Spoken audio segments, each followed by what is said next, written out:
नमस्कार। श्रीमद्वाल्मीकि रामायणे अयोध्याकाण्डे एकोनविंशः सर्गः। तत्प्रियं मित्रघ्नो वचनं मरणोपमं श्रुत्वा न विव्यथे रामः कैकेयीं चेदं ब्रवीत्। मैं अप्रिय तथा मृत्यु के समान कष्टदायक वचन सुनकर भी शत्रुसूदन श्री राम व्यथित नहीं हुए। उन्होंने कैकेयी से इस प्रकार कहा, एवमस्तु गमिष्यामि वनं वस्तुमहं त्वतः जटाचीरधरो राज्ञः प्रतिज्ञामनुपालयन्। हे माँ, बहुत अच्छा, ऐसा ही हो। मैं महाराज की प्रतिज्ञा का पालन करने के लिए जटा और चीर धारण करके वन में रहने के लिए अवश्य यहाँ से चला जाऊंगा।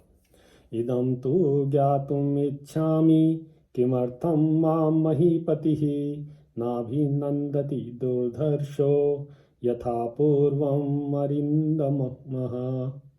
परंतु मैं यह जानना चाहता हूँ कि आज दुर्जय तथा शत्रुओं का दमन करने वाले महाराज मुझसे पहले की तरह प्रसन्नतापूर्वक बोलते क्यों नहीं है। मयोर्न च त्वया कार्यो देवी ब्रूमि तवाग्रतः यास्यामि भव सुप्रीता वनम चीरजटाधरः।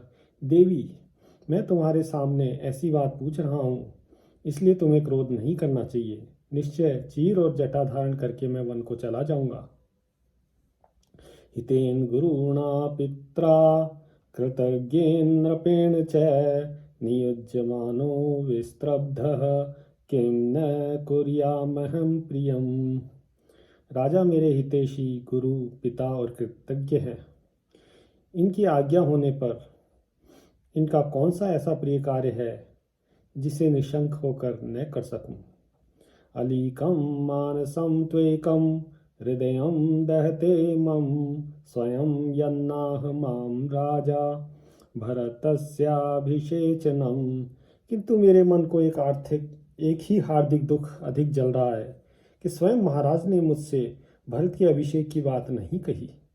अहम ही सीताम राज्यम च प्राणानिष्टान धनानि च हृष्टो भ्रात्रे स्वयं दध्याम भरताया प्रचोदितः।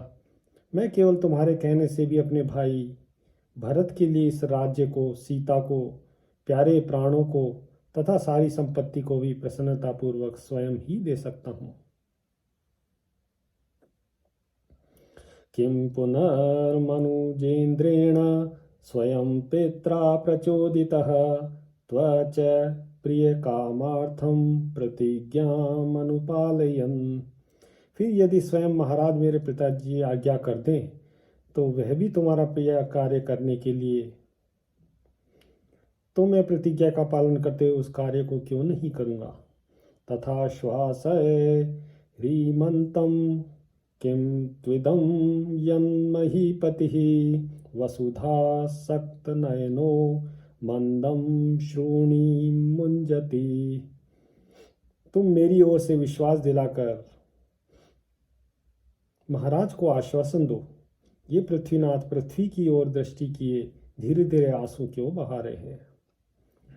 गच्छन्तु चैवानयितुं दूतः शीघ्र जवहर्हयः भरतं मातुल कुलादध्येव नृपशासनात्। आज ही महाराज की आज्ञा से दूत शीघ्रगामी घोड़ों पर सवार होकर भरत को मामा के यहाँ से बुलाने के लिए चले जाएं। दंडकारण्यमेषोऽहं गच्छाम्येव हि सत्वरः अविचार्य पितुर्वाक्यं समावस्तुं चतुर्दश। मैं अभी पिता की बात पर कोई विचार न करके 14 वर्षों तक वन में रहने के लिए तुरंत दंडकारण्य को चला जाता हूँ। सारेष्टा तस्य तद्वाक्यं श्रुत्वा रामस्य कैकेयी प्रस्थानं श्रद्धाना सा त्वरयामास राघवम। श्री राम की वह बात सुनकर कैकेयी बहुत प्रसन्न हुई। उसे विश्वास हो गया कि वे वन को चले जाएंगे। अतः श्री राम को जल्दी जाने की प्रेरणा देती हुई वह बोली, एवं भवतु यास्यन्ति दूता शीघ्र जवैर्हयः भरतं मातुकुल कुलादि हावर्तयितुं नरः। तुम ठीक कहते हो, ऐसा ही होना चाहिए। भरत को मामा के यहाँ से बुला लाने के लिए दूत लोग शीघ्रगामी घोड़ों पर सवार होकर अवश्य जाएंगे। तौ त्वहं क्षमं मन्ये नोत्सुकस्य विलम्बनं राम तस्मादितः शीघ्रं वनं त्वं गन्तुमर्हसि। परंतु राम, तुम वन में जाने के लिए स्वयं ही उत्सुक जान पड़ते हो, अतः तुम्हारा विलंब करना मैं ठीक नहीं समझती। जितना शीघ्र संभव हो तुम यहाँ से वन को चले जाओ। व्रीडान्वितः स्वयं यच्च नृपस्त्वां नाभिभाषते न तत् किंचिन्नरश्रेष्ठ मन्युरेशो अपनीयताम। नरश्रेष्ठ राजा, लज्जित होने के कारण जो स्वयं तुमसे नहीं कहते हैं, यह कोई विचारणीय बात नहीं है। अतः इसका दुख तुम अपने मन से निकाल दो। यावत्त्वं न वनं यातः पुरादस्माद् तित्वरं पिता तावन्न ते राम स्नास्यते भोक्ष्यते अपि वा। श्री राम, तुम जब तक अत्यंत उतावली के साथ इस नगर से वन को नहीं चले जाते, तब तक तुम्हारे पिता स्नान अथवा भोजन नहीं करेंगे। धिक्कष्टमिति निश्वस्य राजा शोक परिप्लुतः मूर्छितो न्यपतत् तस्मिन् पर्यंके हेमभूषिते। केकई की यह बात सुनकर शोक में डूबे हुए राजा दशरथ लंबी सांस खींचकर बोले, धिक्कार है। इतना कहकर वे मूर्छित हो उस सुवर्ण भूषित पलंग पर गिर पड़े। रामोऽप्योत्थाप्य राजानं कैकेय्याभिप्रचोदितः कषियेव हतो वाजी वनं गन्तुं कृतत्वरः।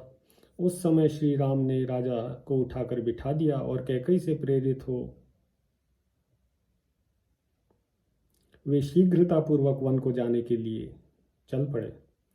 तदप्रियमनार्याया वचनं दारुणोदयं श्रुत्वा गतव्यथो रामः कैकेयीं वाक्यं ब्रवीत्। अनार्या कैकेयी उस अप्रिय एवं दारुण वचन को सुनकर भी श्री राम के मन में व्यथा नहीं हुई। वे कैकेयी से बोले, नाहम् अर्थपरो देवी लोकम् आवस्तुमुत्सहे विद्धि मां ऋषिभिस्तुल्यं विमलं धर्मम् आस्थितम्। देवी, मैं धन का उपासक होकर संसार में नहीं रहना चाहता। तुम विश्वास रखो, मैंने भी ऋषियों की ही भांति निर्मल धर्म का आश्रय ले रखा है। यत्तत्र भवतः किंचित शक्यं कर्तुं प्रियं मया प्राणानपि परित्यज्य सर्वथा कृतमेव तत्। पूज्य पिताजी को जो भी प्रिय कार्य मैं कर सकता हूँ, उसे प्राण देकर भी करूँगा। तुम उसे सर्वथा मेरे द्वारा हुआ ही समझो। न यतो धर्मचरणं किंचिद अस्ति महत्तरं यथा पितरि शुश्रूषा तस्य वा वचन क्रिया। पिता की सेवा अथवा उनकी आज्ञा का पालन करना जैसा महत्वपूर्ण धर्म है, उससे बढ़कर संसार में दूसरा कोई धर्माचरण नहीं है। अनुक्तोऽप्यत्र भवता भवत्या वचनादहं वने वत्स्यामि विजने वर्षाणि 14। यद्यपि पूज्य पिताजी ने स्वयं मुझसे नहीं कहा है, तथापि मैं तुम्हारे ही कहने से 14 वर्षों तक इस भूतल पर निर्जन वन में निवास करूँगा। नैनूनं मयि कैकेयी किंचिदाशंससे गुणान् यद राजानं वोचस्त्वं ममेश्वर सती। तुम्हारा मुझ पर पूरा अधिकार है, मैं तुम्हारी प्रत्येक आज्ञा का पालन कर सकता हूँ। फिर भी तुमने स्वयं मुझसे न कहकर इस कार्य के लिए महाराज से कहा, इनको कष्ट दिया। इससे जान पड़ता है तुम मुझ में कोई गुण नहीं देखती हो। यावन्मातर्मा पृच्छे सीतां तानु नयाम्यहं ततोऽद्यैव गमिष्यामि दंडकानां महद्वनम्। अच्छा, अब मैं माता कौशल्या की आज्ञा ले लूं और सीता को भी समझा बुझा दूं। इसके बाद आज ही विशाल दंडक वन की यात्रा करूंगा। भरत पालयेद् राज्यं शुश्रूषेच्च पियुर्यथा तथा भवत्या कर्तव्यं स हि धर्मः सनातनः। तुम ऐसा प्रयत्न करना जिससे भरत इस राज्य का पालन और पिताजी की सेवा करते रहें, क्योंकि यही सनातन धर्म है। रामस्य तु वचः श्रुत्वा भृशं दुःखगतः पिता शोकदशक्नो वक्तुं प्ररुरोध महास्वनम्। श्री राम का यह वचन सुनकर पिता को बहुत दुख हुआ। वे शोक के आवेग से कुछ नहीं बोल सके, केवल रोते रहे। वन्दित्वा चरणौ राज्ञो विसंज्ञस्य पितुस्तदा कैकेय्याश्चाप्य नार्याया निष्पात महाद्युतिः। महातेजस्वी श्री राम उस समय अचेत पड़े हुए पिता महाराज दशरथ तथा अनार्या कैकेयी के भी चरणों में प्रणाम करके उस भवन से निकले।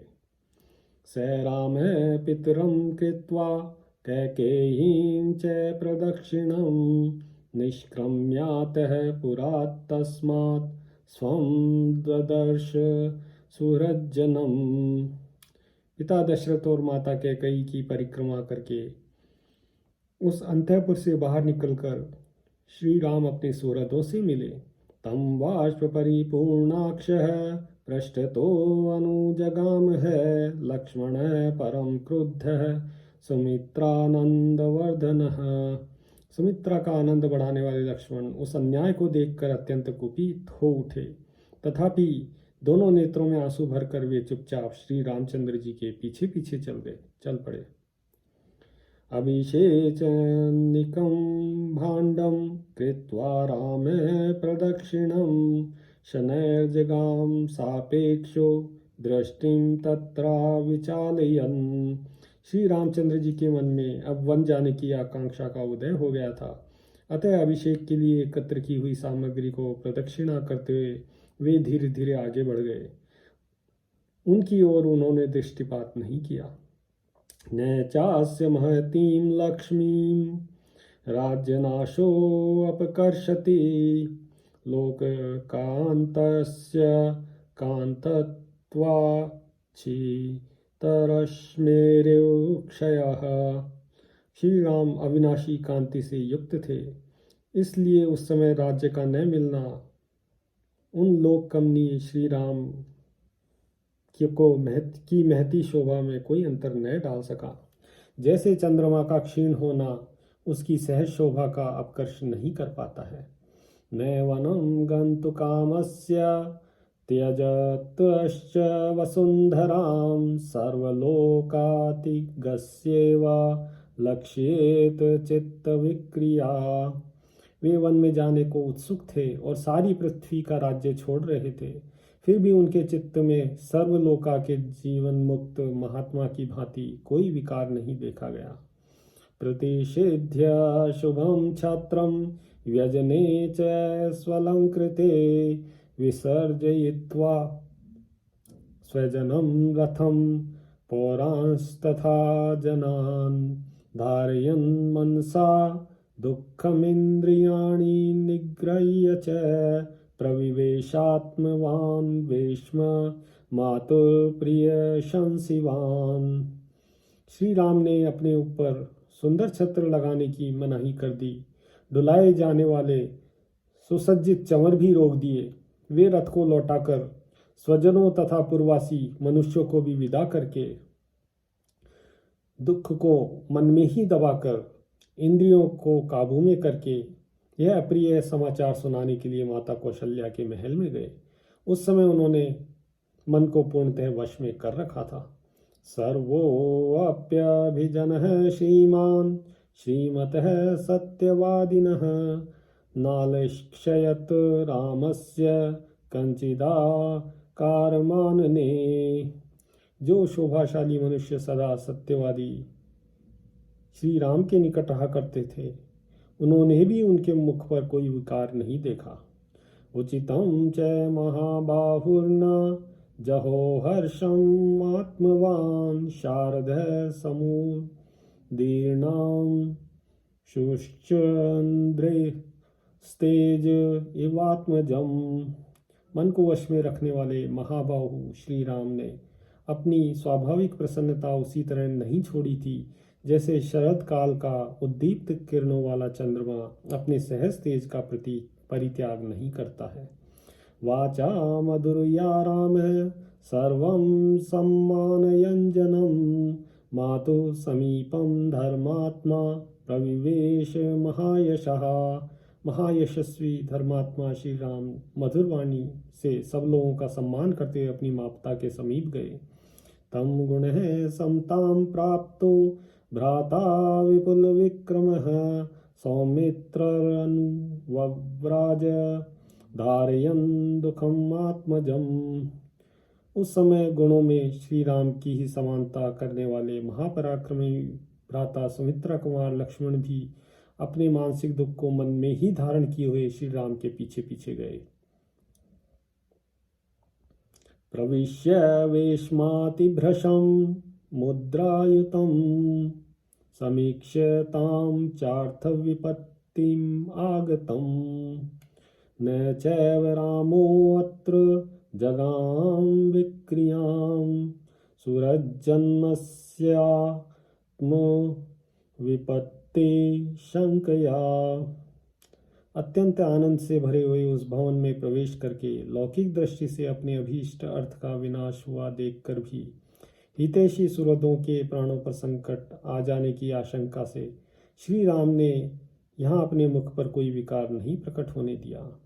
इत्यार्षे श्रीमद् रामायणे वाल्मीकीये आदिकाव्ये अयोध्याकाण्डे एकोनविंशः सर्गः। सियावर रामचंद्र पद जय शरणम्।